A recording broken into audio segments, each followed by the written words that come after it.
Good evening, I'm Jerry Sefe. Welcome to Business PNG, your weekly look at business news and updates. During the last 2 weeks, Papua New Guinea played host to a Melanesian during the Melanesian Arts and Culture Festival. While each nation showcased their culture and heritage, the festival also served as a venue for this nation to showcase their economic potentials.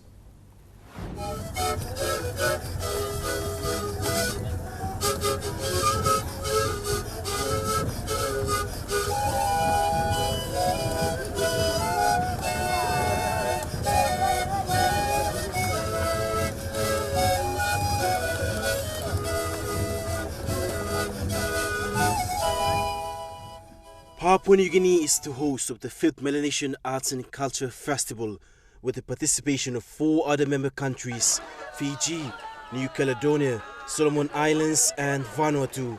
This time sees the inclusion of Australia's Torres Strait and West Papua province of Indonesia.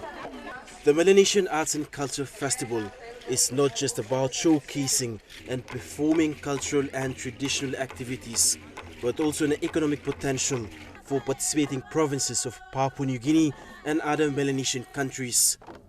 It's not only centered in the festival village in Port Moresby, but also outside the capital city, including other satellite venues of Alotau, Kokopo, Mount Hagen and Wewak.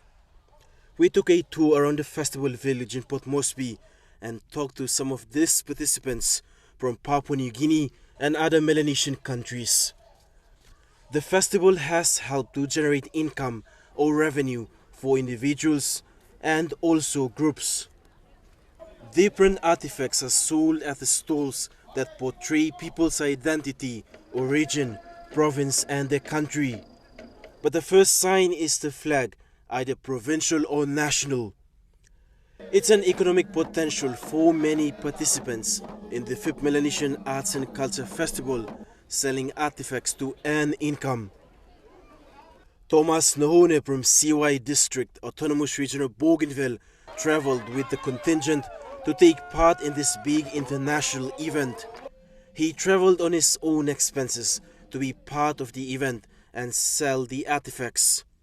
If you visit the Bougainville stall, you'll see Thomas selling artifacts. In an interview, he said it's an opportunity to sell and market Bougainville's identity and heritage like bows and arrows, baskets and necklaces. Also I'm Bougainvillean because we represent him identity na heritage of Bougainville. Me come long here.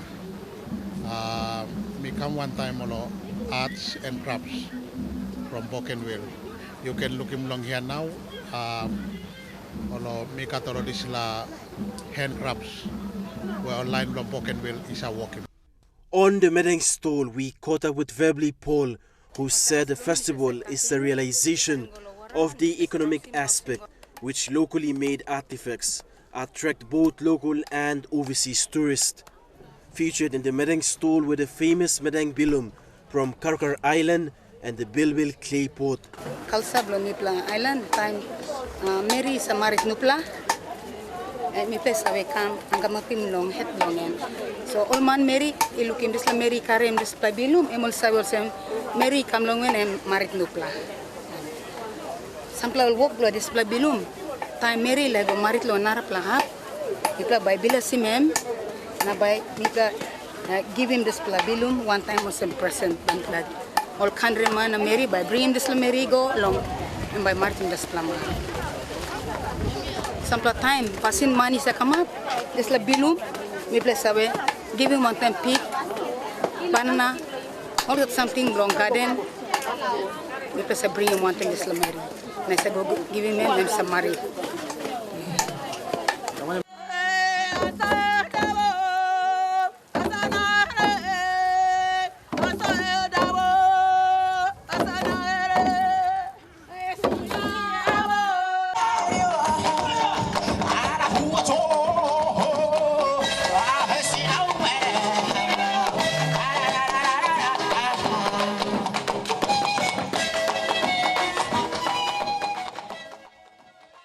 We also talked to the Fiji Assistant Delegation Head, Penny Kawilagi. Before talking about the economic side of the festival, he was concerned on the dying culture he defined as a threat in the 21st century. Mr. Kawilagi warned Melanesia might lose its cultural identity in the 21st century because of Western influences, and if practices and values aren't preserved and passed on to the next generation. Traditional knowledge, skills and values must be passed on to young people to keep our culture alive. The biggest challenge is when young people show less interest to learn about their origins, most of whom are raised in urban settings. The preservation and promotion of our diversified cultures and core values must then become a priority for parents and communities to ensure it's passed on. The Melanesian Arts and Culture Festival is an event that promotes our culture. Every Melanesian country has been challenged to take a leading role in preserving and promoting this sovereignty as part of our national and regional identity. This is an objective of the Melanesian Spearhead Group that united people together. On the economic side, this is what he had to say. Well, definitely, yes.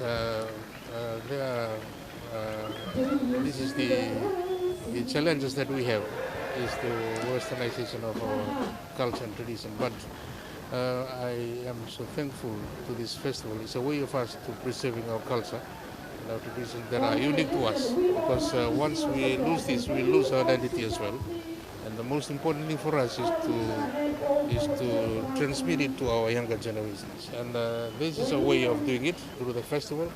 And it's not only that, it's also a way of us realizing the economic aspect, because the people are here to sell the artifacts. So we do preservation at the same time, but we also realize the economic potential that cultural resources have. So this is a very good opportunity for us to do all this. And I'm thankful to the government of Papua New Guinea for allowing us to come and present all this identity and cultural aspects of Fiji.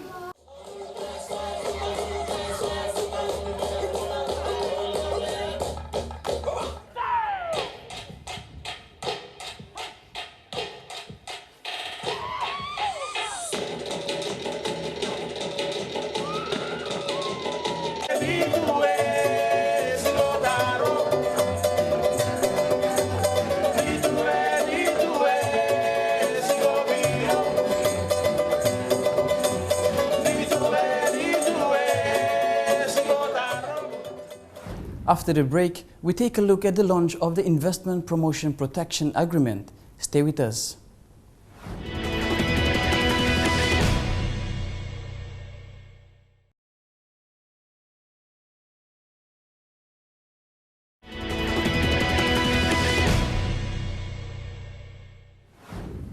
The Prime Minister of Japan visited the country last week on an official visit to strengthen ties with Papua New Guinea. During this visit, Japanese Prime Minister Shinzo Abe, together with Prime Minister O'Neill, bore witness to the launching of a bilateral agreement that will enhance the existing trade, investment and business relations. The island nation of Japan is recognized as the world's second largest developed economy. It has the world's third largest economy by nominal GDP and is the world's fourth largest exporter and importer. This is all good news for Papua New Guinea, as ties between both countries have been strengthened after Japanese Prime Minister Shinzo Abe visited the country late last week. The momentous visit by the nation's 57th Prime Minister proved eventful as a lot was accomplished during his visit, including Abe's visit to a World War II memorial in Wewak, East Sepik Province. More significantly, Prime Minister Abe's visit saw the launch of the Investment Promotion Protection Agreement, a bilateral agreement meant to further enhance the existing good relations, particularly in the areas of investment, trade and business between Japan and Papua New Guinea. The launching was also witnessed by Prime Minister Peter O'Neill, as well as business delegates from both countries. The signing of the Investment Promotion Protection Agreement took place on the 22nd of April 2011 between Papua New Guinea and Japan. This was seen by both countries as a new and profound chapter in the close relationship. According to David Toa, the president of the PNG Business Council, it is a shift from donor-recipient to that of a progressive investment and trade relationship. Signalled a move away from the traditional donor-recipient to that of a progressive investment and trade partnership. There's no better demonstration of this than the recent first PNG LNG export to Japan. The LNG project's a clear example of the desire and willingness of global players, such as our friends from ExxonMobil, to partner with Papua New Guinea to develop our resources and generally to conduct business. Prime Minister Abe, while addressing the business community gathered at the launching, congratulated Papua New Guinea on its first LNG shipment to Japan and endorsed PNG of being the engine of the Pacific economy. He stated that Japanese companies have been investing in PNG since before the first LNG shipment and before this agreement because they saw enormous potential in the country, a feat he congratulated them for.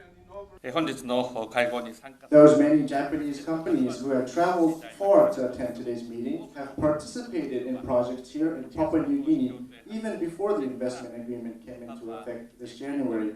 What this means is that on investment between our two countries, efforts by the government have finally caught up with the private sector. And let me once again express my great respect to those companies who recognize much earlier than the government and have a sharp foresight on how much great potential this country has. The Japanese government will make its utmost effort supporting all of you. The agreement is an important facilitator for Japanese and Papua New Guinea businesses to maximize investment opportunities in both countries, giving protection, confidence, and assurance to the Japanese investors already doing business in PNG. The IPPA's launch will also encourage and attract more investors from Japan to diversified fields in PNG. Prime Minister Abe added that a number of Japanese companies have expressed interest in investing in PNG and that will help create more local jobs and contribute immensely to the nation's economy. The Manufacturers Council of PNG Chairman Mari Wu shared the same sentiment, acknowledging that though both countries' current focus is on liquefied natural gas exports, tremendous opportunities lie in other sectors. Well, the current focus is in no doubt our LNG exports. Tremendous potential lies in agriculture, manufacturing, tourism, and innovative sectors, where Japanese expertise and technology will complement an energetic business community in developing its rich natural and human resources. In fact, there are already examples of this relationship where Japanese entrepreneurs and their PNG counterparts jointly operating tourism services, as well as talented Papua New Guineans working closely with leading Japanese IT experts in Osaka University. On his part, Managing Director of the Investment Promotion Authority, Ivan Pomolo, assured attendees that Japanese investments are safe under the current foreign investment regime. He also acknowledged Japanese investments currently in PNG as they demonstrate a vote of confidence in the country. A landmark event has just taken place where our two leaders have witnessed the formal establishment and launching of the Joint Committee under the Investment Promotion and Protection Agreement during the Business Breakfast meeting. I wish to assure you that all Japanese investors are welcome to PNG and that the investments are safe and secure under the current foreign investment regime and under the current government. Japanese investments in PNG are represented by Nippon Oil Exploration, a partner in the liquefied natural gas project, Kyoto Corporation, Japan Gas Corporation, Mitsu OSK Line, and Japanese Bank of International Cooperation.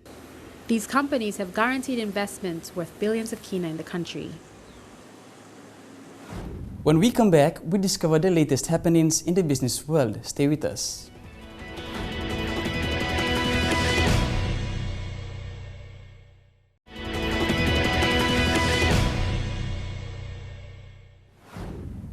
And now we bring you some business news before we wrap things up. General Electric has today announced the appointment of Peter Loco as country head for PNG. The announcement comes as GE officially opens its first office in the country.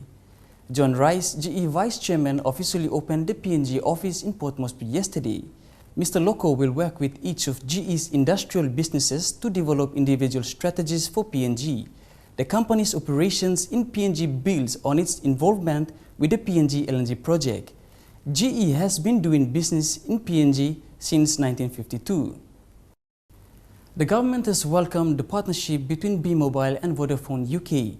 Minister for Public Enterprises and State Investments Ben Micah said Vodafone's entry into Papua New Guinea's telecommunications sector was a big statement of confidence in the country's growing economy. B-Mobile has been struggling for several years to maintain its position in the market. Micah said about 60% of consumers are still not connected to any of the service providers.